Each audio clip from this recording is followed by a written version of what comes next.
Assalamualaikum warahmatullahi wabarakatuh. Ketemu lagi sama Bu Saji. Kita masuk ke pertemuan kedua. Nah, ini nanti kita akan bahas tentang pentingnya pemahaman diri dan berselaras dengan peraturan atau norma yang berlaku. Di pertemuan kali ini, Ibu akan memberikan satu materi untuk dua pertemuan. Pertemuan yang pertama kita akan bahas tentang pemahaman diri. Jadi bagaimana cara kalian memahami diri kalian sendiri. Pertemuan yang kedua itu nanti akan berisi tentang bagaimana cara berselaras dengan peraturan atau norma yang berlaku, termasuk di dalamnya kalian akan mengenal peraturan dan norma yang berlaku yang ada di MTSN 4 Madiun. Sebelum masuk ke materi, Ibu akan cek dulu nih, bagaimana keadaan kalian? Masih sehat kan? Masih semangat tentunya. Nah, salah satu jaga semangat itu adalah dengan menjaga kesehatan diri. Caranya makan yang teratur, makan makanan yang bergizi, dan juga istirahat yang cukup, olahraga yang teratur juga. Nggak perlu yang berat-berat, yang penting sedikit tapi jadi kebiasaan, itu yang penting. Tetap main tetap ya, tapi jangan lupa untuk tetap menjadwal. Jadi nggak perlu banyak-banyak bermain, tapi juga harus belajar yang paling utama, karena itu adalah tabungan kalian di masa depan. Nah, ini nanti tentang pemahaman diri.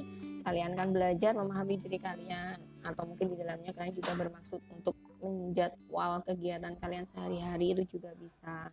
Kita belajar bareng. Nah, di pertemuan kali ini kalian akan memahami bagaimana cara memahami diri, menata diri, agar kalian mampu untuk membuat tabungan di masa depan, biar kalian mampu berproses dan mengembangkan diri. Siapkan buku catatan kalian, anggap itu sebagai diari kalian. Jadi diari yang isinya tidak hanya cerita kalian di masa MTS, tapi juga sebagai acuan kalian untuk lebih mengembangkan diri dan sejauh mana kalian bisa mengembangkan diri ketika ada di MTS. Gitu ya, siapkan catatan sama alat tulis. Oke, kita masuk ke materi yang pertama. Perkenalkan dulu diri kalian. Kalian itu siapa sih? Nah, kalian sekarang sudah jadi siswa sanawiyah. Artinya berbeda ya dengan siswa di SD ataupun madrasah ibtidaiyah. Yang di dalamnya kalian nanti akan belajar mengenali diri kalian, memahami apa yang kalian inginkan, dan menyusun masa depan kalian. Ada 5 hal yang akan kita bahas di sini. Jadi kalian akan kalau pengen lebih dalamnya nanti bisa konseling ke Bu Saji. Bisa hubungi lewat WA pribadi atau kalian ke sekolah dengan janjian dulu sama Bu Saji. Yang pertama ada watak. Watak itu sebagai merek kalian. Jadi apa yang kalian tunjukkan itu nanti akan dinilai oleh orang lain. Dan biasanya apa yang kalian tunjukkan secara berulang-ulang itu nanti akan menjadi merek kalian terhadap diri kalian. Jadi misalnya kalau kalian itu rajin mengerjakan tugas, Bapak Ibu guru akan menilai kalian itu sebagai, oh ini loh siswa yang rajin, kok bisa gitu? Bu, tugas-tugasnya itu sama si anak kerjakan semua dan tepat waktu. Itu dari watak. Yang kedua dari bakat. Ini adalah sesuatu anugerah yang kalian dapatkan sejak lahir. Tapi ingat, ini perlu diasah dan perlu kalian kenali. Bahkan dicari bakat kalian tuh di mana. Yang terakhir itu adalah minat atau interest. Nah, biasanya minat atau interest ini hal utama yang mendorong kalian itu untuk sukses. Kok bisa? Karena biasanya gini. Seseorang itu biasanya kalau sudah minat atau suka terhadap sesuatu, itu biasanya semangat sekali untuk mengerjakan. Apapun tantangannya, dia akan mengerjakan dengan baik. Nah, itu minat. Makanya kenapa jadi salah satu faktor utama penentu keberhasilan seseorang. Tapi tetap faktor yang lain tuh sangat mendukung sekali. Nah, tapi bagaimana cara kalian untuk mengenali minat kalian itu gimana? Itu perlu banyak pengetahuan, perlu banyak perlu banyak pandangan. Ya, makanya kenapa kok kalian harus belajar dengan rajin, karena di situ banyak sekali pengetahuan yang harus kalian kuasai. Nah, mungkin salah satu di antaranya itu akan menjadi minat kalian di masa depan nanti, gitu ya. Oke, hal keempat yang harus kalian pahami tentang diri kalian itu adalah tentang menemukan cita-cita. Menemukan cita-cita itu nggak semudah yang kalian bayangkan loh. Kalau mungkin kalian dulu ditanya cita-citanya apa sih, oh pengen jadi dokter, bisa jadi itu hanya sekedar omongan kalian, dan bahkan kalian nggak tahu dokter itu seperti apa. Nah di sinilah, di sanawiyah inilah, di jenjang sanawiyah inilah, kalian akan lebih memahami, apa benar sih cita-citaku nanti pengen jadi dokter, apa benar sih cita-citaku nanti pengen jadi guru. Di sini kita mantapkan, kalau memang benar dari kecil kalian pengen jadi guru contohnya, atau pengen jadi angka tentara nasional Indonesia, di sini kalian akan pahami seperti apa sih tentara itu. Kenapa kok harus dipahami, Bu? Memahami sesuatu itu akan mendorong kalian untuk lebih bersemangat mendapatkan itu. Itu dari cita-cita. Yang kelima, yang terakhir itu adalah sikap. Sikap itu adalah respon kalian terhadap sesuatu. Di sanawiyah nanti atau di sanawiyah ini kalian akan menemukan banyak sekali kasus, kalian akan menemukan banyak sekali tantangan. Ibu gak bilang masalahnya tantangan, artinya setiap kalian itu melakukan sesuatu itu pasti muncul pilihan atau opsi minimal. Kalau misalkan kalian berjalan di suatu tempat, biasanya kalian akan menemukan cabang. Nah, sikap kalian ini adalah pilihan kalian untuk menentukan jalan mana yang akan kalian ambil. Itu namanya sikap. Oke, ini bagian penerimaan diri. Ada dua hal yang harus kalian pahami menyangkut diri kalian, dan pada akhirnya setelah paham, kalian akan belajar memahami diri kalian sendiri. Ada dua hal ya. Yang pertama itu adalah kondisi fisik. Nah, kalian sejak lahir sudah diberkahi, sudah dianugerahi fisik yang sempurna. Contohnya ini. Contohnya adalah panca indera kalian. 5 semuanya berfungsi dengan baik. Kalau nggak gitu, kalian nggak akan mungkin bisa belajar di MTSN 4 Madiun. Kalau ada salah satu kondisi fisik kalian yang berbeda, kalian pasti akan berada di sekolah khusus, sekolah yang punya bantuan khusus. Nah, berhubung kalian sudah di MTSN 4 Madiun, sudah barang pasti insya Allah kalian memiliki kondisi fisik yang sempurna. Nah, itu perlu kalian terima. Yang kedua adalah kondisi psikis. Ini yang akan kita bahas lebih lanjut ya, karena ada banyak hal sekali, ada banyak hal terkait atau yang berhubungan dengan aspek psikis. Yang pertama, aspek intelektual.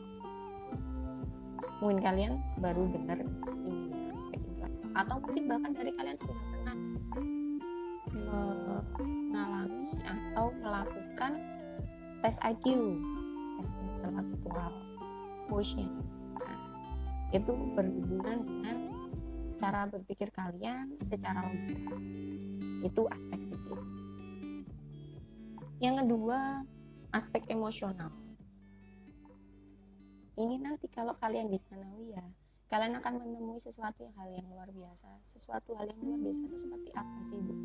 Sesuatu aspek emosional itu sesuatu hal yang luar biasa itu antara kalian akan benar-benar merasakan yang namanya sedih banget, kalian akan benar-benar merasakan bahagia banget. Itu karena banyak faktor ya nanti di sanawiyah, dan itulah yang akan menjadikan kehidupan sanawiyah kalian itu lebih berwarna. Yang seperti apa sih, Bu, kejadiannya? Dipahami dulu, dijalani, kalian baru akan mengerti di sana. Tapi tetap ingat, segala sesuatu yang terjadi di diri kalian itu insya Allah akan membawa kebaikan, tergantung dari cara pandang kalian melihat sesuatu hal, termasuk bagaimana cara kalian melihat tantangan yang ada di depan kalian. Yang ketiga, aspek kemauan. Ini hampir sama dengan minat dan interest tadi, sudah kita bahas di depannya. Jadi kalian pengennya gimana, kalian maunya apa, itu harus kalian pahami. Itu masuk ke ranah atau aspek psikis. Yang keempat itu adalah konsentrasi. Nah ini karena di MTS seperti kalian tahu sendiri, di sanawiyah itu memiliki memiliki banyak sekali mata pelajaran. Nah, aspek konsentrasi ini perlu sekali kalian pahami, termasuk perlu sekali kalian asah. Yang kelima, minat dan bakat.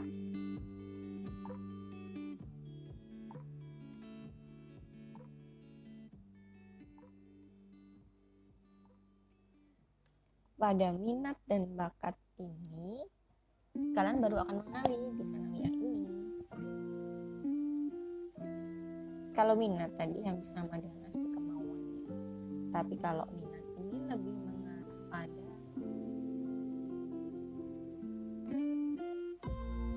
pilihan-pilihan mana yang akan kalian ambil dari tes. Contohnya seperti apa sih, Bu?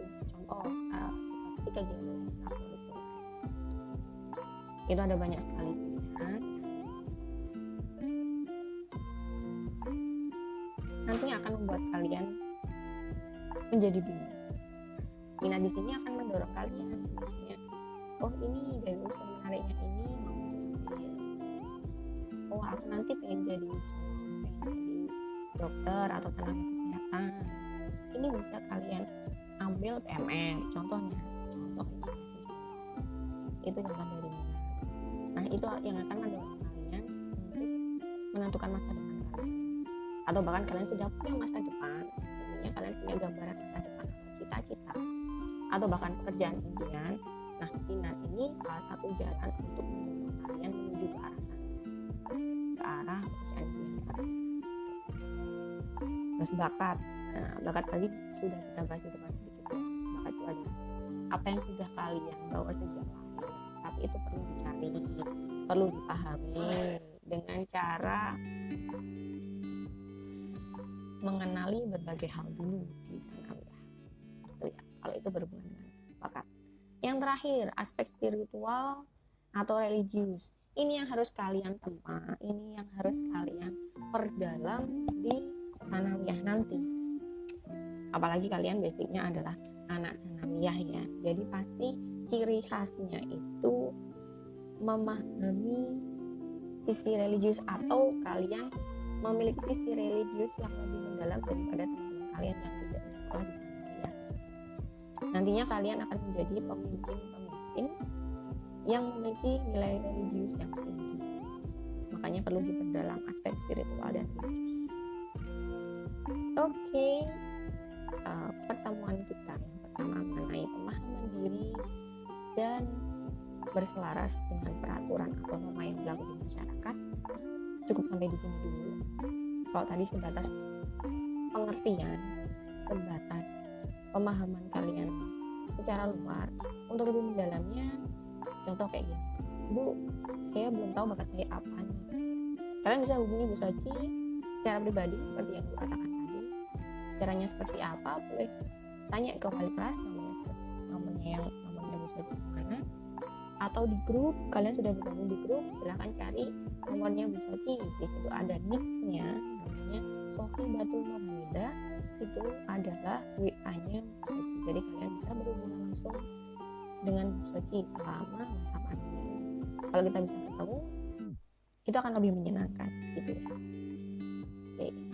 Sebelum Ibu tutup, Ibu ingatkan sekali lagi, jangan lupa sering-sering cuci tangan. Apalagi kalau kalian yang sering bantu ibu di luar rumah, atau sering nganter ibu atau nganter kakak, misalkan disuruh kemana atau belanja, sering-sering cuci tangan. Tetap jaga kesehatan, jaga kesehatan diri dengan cara tadi, makan yang teratur, istirahat yang cukup, olahraga yang teratur juga, nggak perlu banyak-banyak, cukup untuk setiap hari dilakukan gitu ya. Oke. Sekian dari Bu Soci, ada kurang lebihnya Ibu mohon maaf.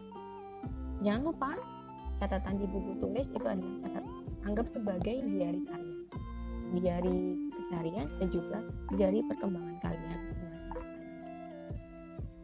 Ada kurang lebihnya dari ibu mohon maaf. Jaga kesehatan, tetap aman dengan berada di rumah, dan tetap semangat belajar. Sekian, wassalamualaikum warahmatullahi wabarakatuh.